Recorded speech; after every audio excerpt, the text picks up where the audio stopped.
আসসালামু আলাইকুম। আশা করছি সবাই অনেক বেশি ভালো আছেন, আমিও ভালো আছি। আর আজকে বাসায় রান্না হয়েছিল ইলিশ মাছ দিয়ে করলা আলুর ঝোল। আর এই করলা আলুর ঝোলটা এত বেশি মজা লাগে ইলিশ মাছ দিয়ে, কি বলবো। আমার তো অনেক বেশি ভালো লাগে। আপনাদের কেমন লাগে অবশ্যই জানাবেন। তো চলেন দেখে আসি যে আমরা এই করলা আলু দিয়ে ইলিশ মাছের ঝোলটা কিভাবে রান্না করেছি।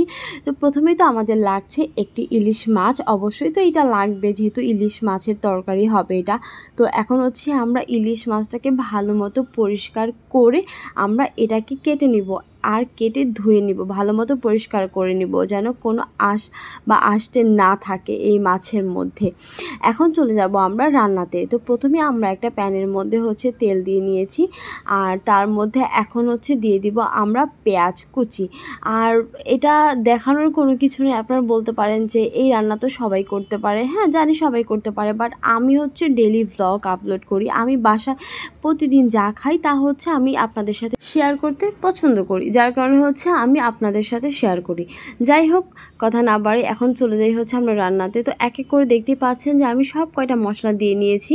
আর পেঁয়াজটা হচ্ছে অবশ্যই একটু হালকা ব্রাউন কালার করে ভেজে নিতে হবে। তারপর আমরা দিয়ে নিলাম হলুদ গুঁড়ো, মরিচের গুঁড়ো, ধনিয়া গুঁড়ো, জিরা গুঁড়ো, এগুলো সব কিছু দিয়ে এখন আমরা ভালোভাবে হচ্ছে মশলাটাকে আরেকবার কষিয়ে নেব। কারণ মশলাটা না কষলে হচ্ছে মশলাটা কাঁচা স্মেল থাকে, সেটা হচ্ছে আমাদের রান্নাটার টেস্টই হচ্ছে খারাপ করে দিবে। যাই হোক, আমাদের হচ্ছে মশলাটা যখন কষানো হয়ে যাবে ঠিক ওই মুহূর্তে আমরা দিয়ে দিব হচ্ছে করলা এবং আলু। আর জানি না করলা খেতে কার কেমন লাগে, অনেকে বলে যে তিতা লাগে, খেতে ভালো লাগে না, বাট আমার তো তিতা জিনিসই অনেক বেশি ভালো লাগে। করলা তো আমার অনেক বেশি পছন্দ। আর হচ্ছে অনেকে না পাট শাক হচ্ছে মিষ্টি পাট শাকটা বেশি পছন্দ করে, আর আমার কাছে ভালো লাগে হচ্ছে একদম তিতা যে পাট শাকটা থাকে না, ওইটা আমার কাছে অনেক বেশি ভালো লাগে। শুনতে অদ্ভুত শোনা যায়, অনেকে বলে কি তিতা পাট শাক ভালো লাগে, বাট হ্যাঁ ভাই আমার অনেক ভালো লাগে তিতা পাট শাক। যাই হোক, এখন দেখতেই পাচ্ছেন যে আমরা করলা আলুটাকে হচ্ছে একটু কষিয়ে নিয়েছি। এখন এটার মধ্যে হচ্ছে পানি দিয়ে নিয়েছি।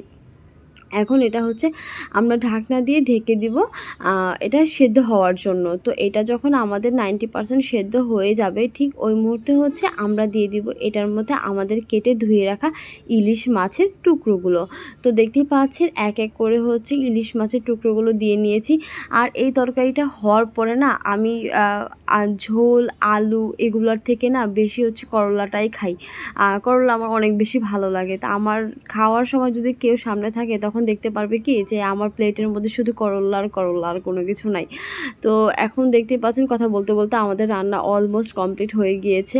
মাছগুলো ছেড়ে দিয়েছি, আর ঝোল হচ্ছে অত বেশি রাখি নাই, ঝোল হালকা রেখেছি, কারণ হচ্ছে এটা আমরা জাস্ট একবেলা খাবো। যাই হোক, এখন হচ্ছে আমরা সার্ভ করে নিচ্ছি, দেখতেই পাচ্ছেন। আর কালারটা অনেক বেশি সুন্দর আসে, ভিডিওর মধ্যে ওরকমভাবে বোঝা যাচ্ছে না, বাট রিয়েলি অনেক বেশি সুন্দর কালার আসছিল। আর ইলিশ মাছ দিয়ে করলা আলু রান্না করার পর একটা ঘ্রাণ আসে না, ওইটা অনেক বেশি ভালো লাগে।